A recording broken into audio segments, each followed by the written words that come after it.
What's up? What's up? Get the mic check all the way good.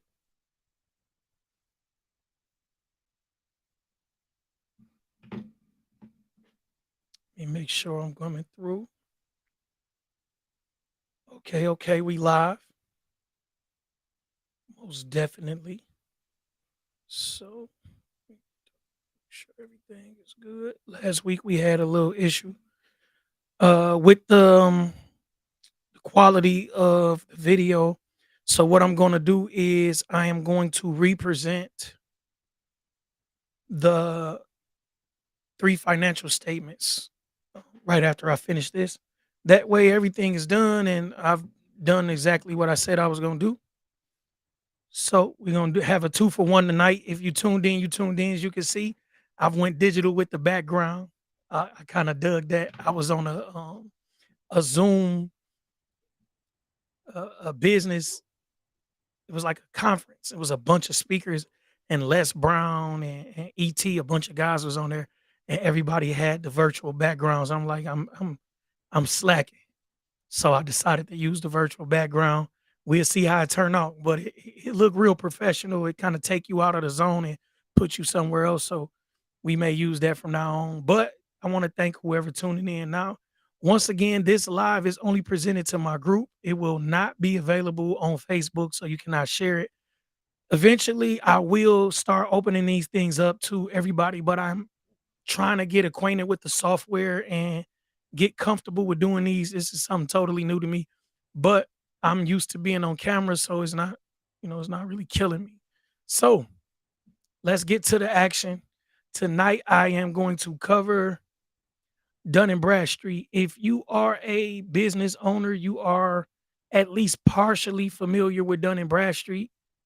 If you are not familiar with Dun and Bradstreet, then you are probably not building your business credit, because this is an essential part of building your business credit.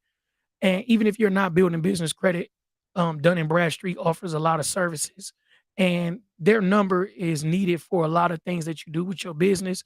So I would advise you get acquainted with Dun and Bradstreet. Once again, my personal information is my name, Alvin C. Hill the fourth. The number is 313-883-9664. Please do not contact me about anything personal. I am happily engaged. I am not actively pursuing any females. I'm taking care of this business. So thank you for the compliments, but let's leave it at that. The company name is Real Life Business Solutions. So my email is jackpot@reallifebusinesssolutions.com. Jackpot is my nickname. Anybody that grew up with me or around me know that that's what everybody call me. So let's talk about Dun and Bradstreet. Dun and Bradstreet is by far the biggest credit reporting agency in the United States. I am not sure about the world, but it is the biggest reporting agency for businesses in the United States. Commonly known as DNB, it provides you information on business and corporations for use in credit decisions. It's a publicly traded company on the New York Stock Exchange. It is headquartered in Shortsville, New Jersey. That's just some quick background. Gonna get a little bit, it's gonna get kind of heavy. So let's walk into it kind of light. But basically, you have the three credit reporting agencies for your personal credit. A lot of people are familiar with those: Equifax, TransUnion, and well, actually, it's a lot of these reporting agencies, y'all. So you just have three major ones, but it's a lot of these reporting agencies. So don't get caught up in Equifax, Experian, and TransUnion. Do not let that fool you. It's a lot more of these reporting agencies, and there are even secondary reporting bureaus in dealing with personal credit. So we always talk about those three. So let's keep it simple and let's talk about those three. And basically, DMB is the business equivalent to those three personal credit reporting bureaus. So DMB, the roots track back to 1841, with Mercantile Agency in New York. Basically, it was an agency that was used uh, to keep up with your business credit. If you need to borrow money, now we can do everything on the computer, but back then you needed some kind of file to say that this business is taking care of its business, is paying its creditors, it's a legit business and it's doing business the right way. So that's what the mercantile agency did, and it joined the RG Dunn and Company, and became Dunn and Bradstreet. So it's to help American merchants in their decision making. An enterprising businessman named Lewis Tappan began in 1841 to establish a network of correspondence that will function as a source of reliable, consistent, and objective credit information. Um, this is even before the Equifax came along. It was 50 years before. So this was it showed you what was important to these people. It was important that business was handled right. Personal credit was way behind business credit. So it's talking about the formation in New York. Let's get to some action. It was expanded in 1849 by Tappan, and the agency was turned over to Benjamin Douglas, who was a clerk for the agency. Douglas capitalized on the improved transportation and communication of the times, and he expanded the network of his offices, essentially providing the agency with both new customers and superb information. At this time, information was not traveling online. It was pertinent that this information be where it needed to be in a timely fashion, and that's what this company was created to do. So, a strong competitor in 1849, the Dun and Bradstreet organization popularized the use of credit ratings with publication of the first book of commercial ratings. So this is basically your a bureau report, except it was given in a book form. Once again, there was no internet; it was given in a book form, and you can go in there and read these businesses and see how their credit ratings stacked up, and decide if you wanted to do business with these particular businesses. So the John M. Bradstreet Company and the Douglas Agency intensified in the 20th century. In 1859, Douglas turned over the agency to his brother-in-law, Robert Graham Dunn. Under the new name R.G. Dunn and Company, Dunn continued Douglas's relentless expansion, and this expanded for another 40 years into the next century. In 1933, the arch competitors merged to form Dunn and Bradstreet. The merger was engineered by Dunn CEO Arthur Whiteside. Whiteside led D&B out of the depression and into the information age. In 1963, the introduction of the Data Universal Numbering System helped bring business information into the computer age. By the 1970s, D&B had established its commitment to new technology, a new advancement office system, fully computerized data collection operations, providing the ability and gotta excuse me, some of my graphics ended up in a way. This was actually a PowerPoint presentation, but I made it a presentation I like working with. So customers, it basically it improved on it. DNB has undergone a period of reconstructing in the years. Uh, let's get to some action, man. So in 2000, DNB launched an ambitious new plan called Blueprint and Growth, a strategy designed to transform itself into a growth company with an important presence on the web. For four U.S. presidents were former employees of Mercantile Agency, which later became DNB: Abraham Lincoln, Ulysses Grant, Grover Cleveland, and William McKinley. They was all credit reporters. Marilyn Monroe posed the Dun and Bradstreet reference book in 53. And DNB maintains a database over 213 million companies globally. In 2012, DNB reported that 129.4 million of these records referred to active companies that were available for risk, supply, sales, and marketing decisions. Another 76.7 million were inactive companies providing historical information for filing, matching, and data cleansing. Dun and Bradstreet has a massive presence worldwide. Over 54 million records are from Europe, over 33 million from North America, over 27 million records from Asia Pacific, over 12 million records from Latin America, over a million records from Africa, and a million records from Middle East. They have locations worldwide. You see all of the places that the locations are. Let's talk about the credibility. So, DNB has recently moved out of the business credit building game. Business credit building and monitoring is what many people has known them for, but no longer one of their primary services. Another new company has come in and bought those services from D&B. So who is Dun and Bradstreet Credibility? Think about it. Give me some feedback. What do you think this is?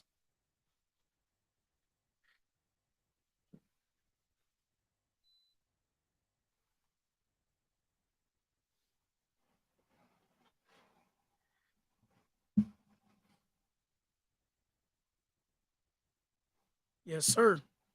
What's up, Hams? I got you. I got you.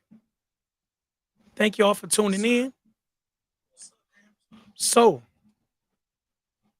the Dun and Bradstreet Credibility Corporation is started in July 2010. It has headquarters in Los Angeles. Currently has over 700 employees. Is not D&B. They formed a strategic relationship with D&B, but this is not D&B.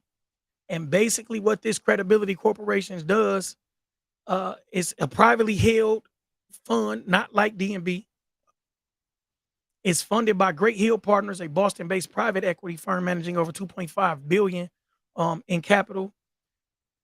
Separate legal entity from D&B, even though the websites look the same. So, Dun and Bradstreet Corporation, the Credibility Corporation, is purchased in North America Credit on Self, aka Self Awareness Solutions Division from D&B. Its purchase value was over $100 million. That's just for information. This is what we don't understand a lot of times. Information is key. They are paying for information. D&B Credibility is the exclusive provider of key services previously offered by D&B. They offer business credit building services. The credit builder is 1 to 2K per year, and they offer Duns Fields, which establishes a business Duns number. So let's talk about this Duns number. That's what we're here for. If you are a business and you do not have your Duns number, then you are not a business. You are not taken seriously, and you will not get a loan. You will not be able to build credit. This number is free, as they will explain, but you have to understand how important this is. Just because something is free, it does not mean it lacks importance. The Duns number is a 9-digit number issued by Dun and Bradstreet and issued and assigned to each business location in the D&B database, each having a unique, separate, and distinct operation for the purpose.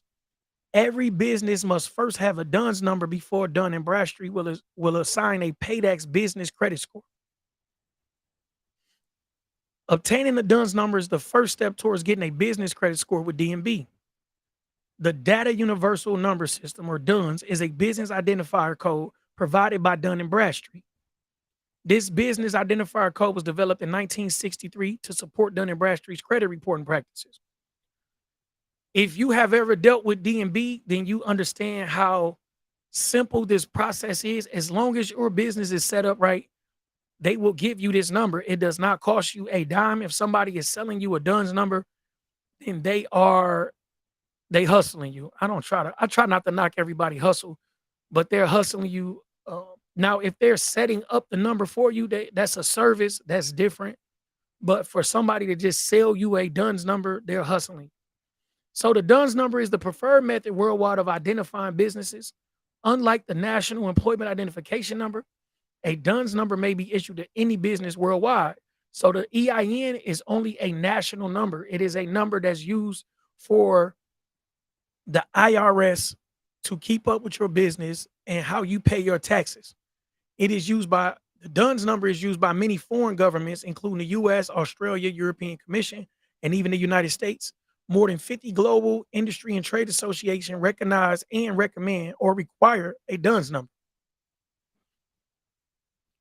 Dun and Bradstreet Credibility Corporation. They pay D&B royalties for intellectual property rights that is licensed. It's designed to do D&B's dirty work and hard sell D&B products without D&B getting their hands dirty, and it handles D&B's business credit building now. The Credibility Corporation has hundreds of credit advisors touching over 100,000 businesses every week. Credibility salespeople usually read from a well-rehearsed script. The pitch warns business owners that there have been a number of inquiries about their business credit from suppliers, lenders, and other companies. This is not the truth. So what happens is they give you this number for free. Once again, they are providers of information. So they give you this number for free, and then they'll have lawyers call you from inklawyers.com or businesslawyers.com or whatever. It doesn't matter. These lawyers will call you and try to upsell you to all these other services. I don't recommend any of my clients signing up for any of these services. They are not needed. The fact that you have a DMB number is all that's required to build business credit. The other services are upsells and they are not mandatory. Dun and Bradstreet Credibility Corporation is typically there were no inquiries about a small business credit report by entities looking to do business with it. Salespeople say it looked like you may be a failing business due to incomplete information and suggest that Credit Builder will fix that. Don't do it. I'm telling you, do not sign up for anything extra that DNB offers you unless you really need it. They will upsell you on a bunch of stuff that you don't need. I was even thinking about, oh man, do I need to change my entity and this and that? Listen, don't do it, y'all. That's how they make their money. They're giving away certain things for free to get the information they need to upsell you a lot of other things. Do not do it. So, what are some of the other services that DNB offers? They offer sales and marketing products such as the DUNS Market Identifier Database, Optimizer, DNB Professional Contacts, all of which provide sales and marketing professionals with business data for both prospecting and CRM activity. The main credit score used in the business world is known as the Paydex Score, and that score is provided by Dun& Bradstreet. This is why it's important that you have a Dun& Bradstreet number. From DNB, the DNB Paydex Score is DNB's unique dollar-weighted numerical indicator of how a firm paid its bills over the past year based on trade experiences reported to DNB by various vendors. So you are a small business. Exactly who are you doing business with that's reporting to these type of companies? Most likely nobody. So you have these tier one companies that you go through and you open up an account, they give you net 30 accounts or net 60 or net 90s or whatever, and you pay off these accounts in a timely fashion and they report to companies like Dun and Bradstreet. And then you start seeing your Paydex score build up, just like your business, just like your personal credit builds up, your business credit score builds up. And the main difference is that you don't repair your business credit score, you just continue to build on it. If you have anything negative in your business credit, then it's stuck.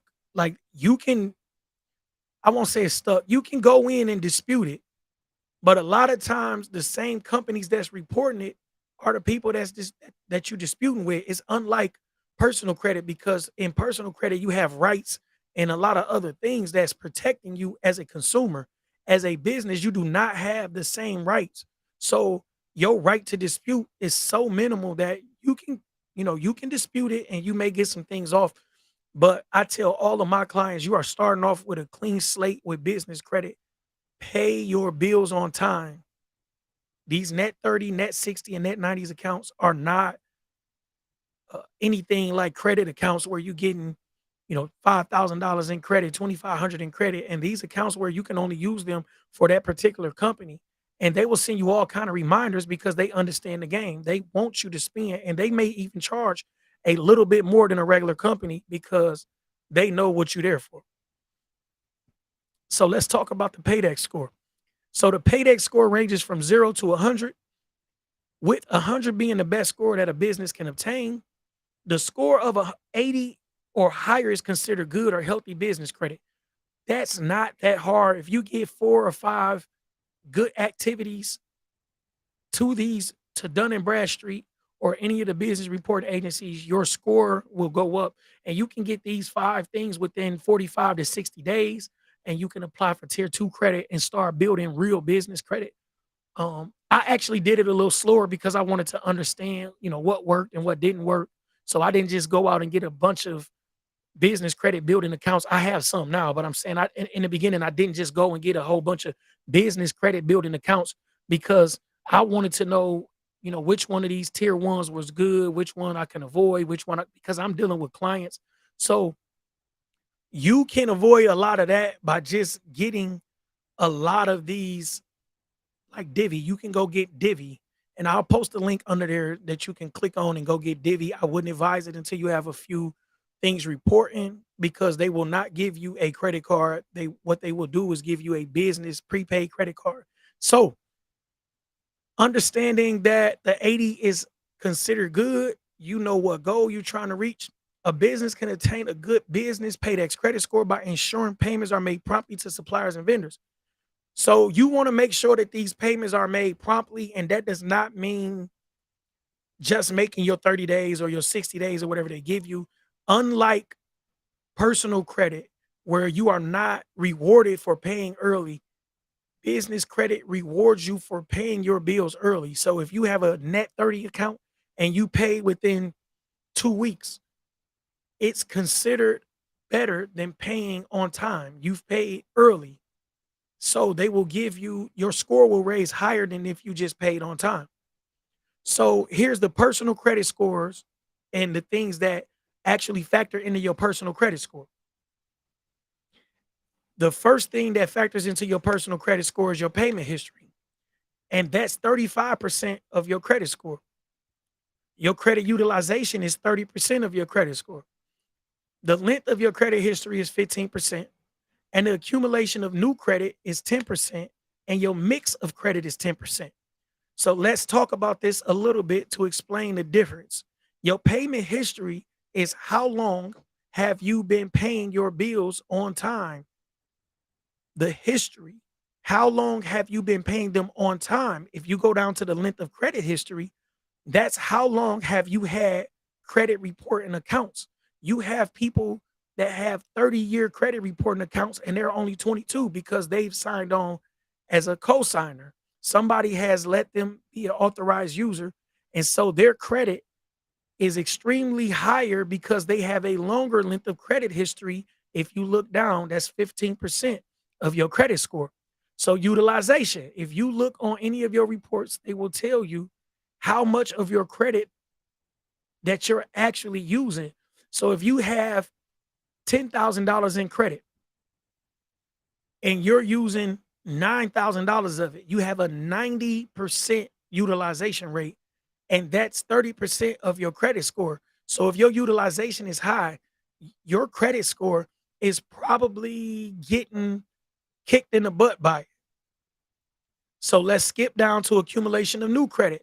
So this accumulation of new credit is what type of accounts are you opening up and constantly opening up. Like, you have people that have 5, 6 inquiries a month. You do not want these inquiries because these inquiries are driving your score down, especially if you get nothing. And these inquiries last 2 years on your credit score, even though they only affect your score for a year. Your mix of credit. So there's different types of credit. You have your credit cards and your revolving credit, and then you have uh the other type of credit over here, which is your home, your car, and these type of credit that's they're not revolving, and you have to mix this up. And they have things that I offer, actually, credit building accounts and things like that, to make sure that you have a good mix of your credit. So let's get back to your Paydex score. A business will need a Paydex score of 80 to obtain the most favorable financing. This score simply reflects the businesses pay all their bills on time. If you do not pay your bills on time, you will not see an 80. It will be 60, sometimes 78. It'll get close to that 80, but you have to pay your business bills on time in order to see that 80. And to obtain a Paydex score, business will need at least 5 trade accounts reporting to their file. Once again, I just explained this in the last slide. You need 5. That does not mean you get 5 tier 1 accounts and think that they're reporting, or you get these business builder accounts because they're only reporting 1. So you need 5 trade accounts to report to the file to even get a Paydex score. Like I said, I slow poked it to understand it better, and I was looking like, why don't I have a score? And then I started learning more, and I understood that I needed more accounts. So it can get a little sloppy as you getting some things you may not even want. I ended up getting some different accounts just to get things to pay. Like, do not trip. There's other people using other methods, but if you're going to use the tier method, you have to get these accounts. It can take as long as 90 days for those trades to report and for a score to be established. The business credit score itself is calculated by using as many as 875 payments. It's important for a business owner to have accounts report favorable payment history. If bills are paid on time, the business credit score will be positive. But if payments are made late, the Paydex business credit score will drop.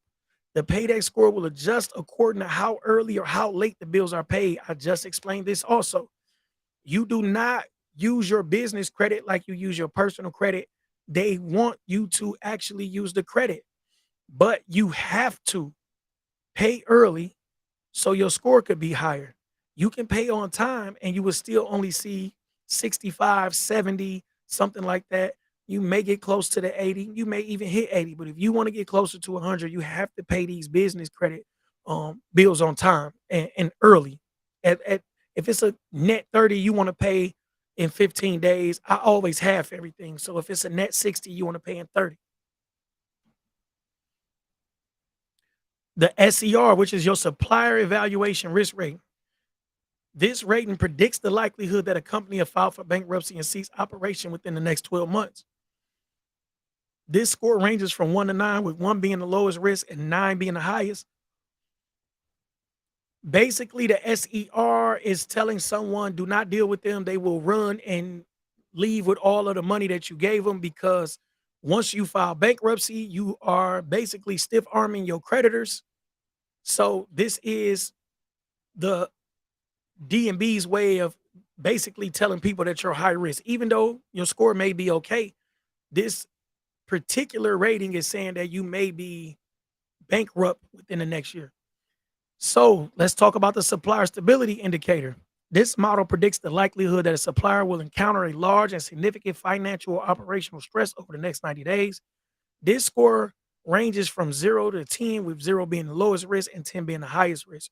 Once again, this tells whoever is dealing with these suppliers that, look, this supplier will have a problem in the next 3 months, which means that prices will suffer, or you may not even get what you're looking for. So if your supplier is unstable, then you may have customers on your end that's looking for something, and you will not be able to provide whatever they're looking for because your suppliers cannot provide it for you. This is really something to think about. And if you are a business that's doing business with a supplier, you understand how important having a steady supply is. So the Dun and Bradstreet reports.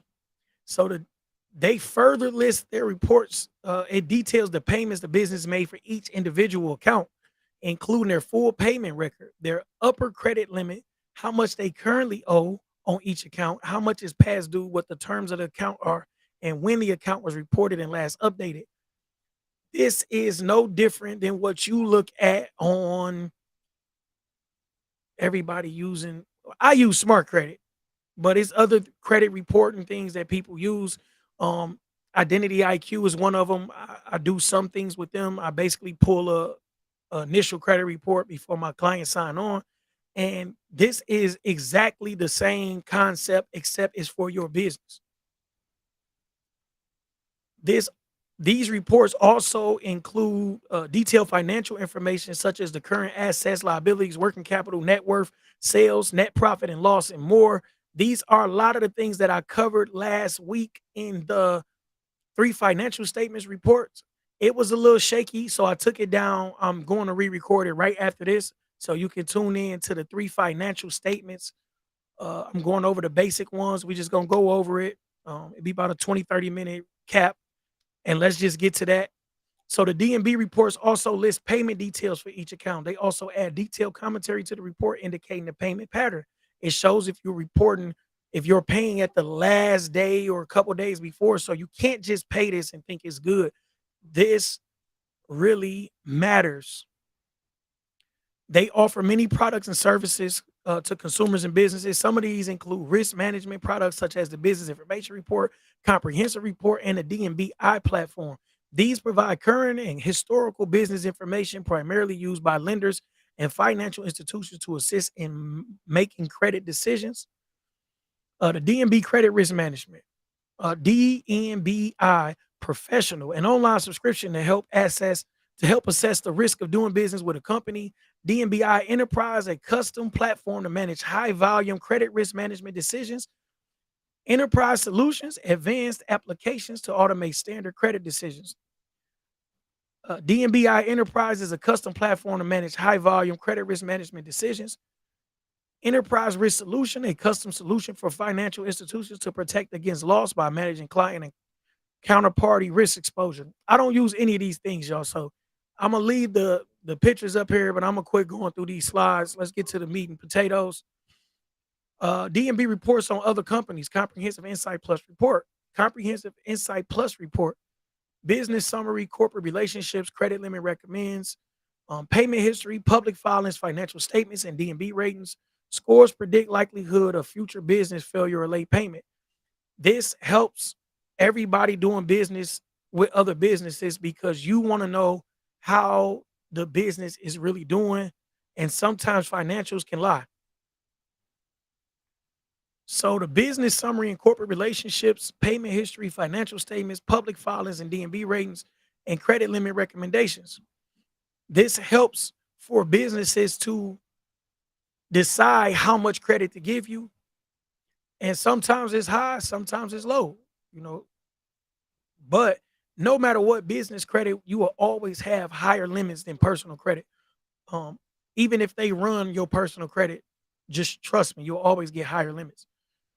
Prospecting solutions, targeted leads lists, Hoover's, a subscription to our global business database, customer integration manager, a software tool that integrates and enriches disparate corporate data into a shared customer directory.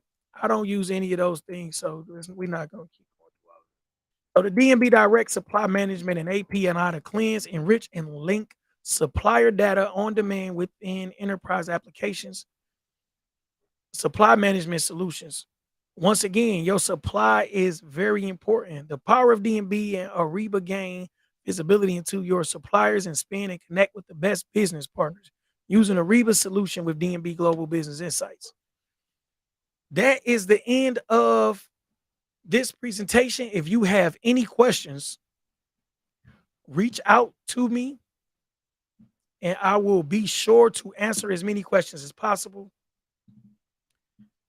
If you have, let's quit sharing. Let's get back to the business. So let's see who all in the chat. What's up, Hams? I see. Thanks for everybody for tuning in. We had a lot of people tuning in. Hey, Shay. We had a lot of people tuned in. Kong G, what's up, my brother? Once again, thanks to everybody that tuned in. I am going to end this stream and jump right into another stream. I need 5 minutes to set it up. And we're going to get back to these financial statements and make sure it's done the right way. Salute. That's real life.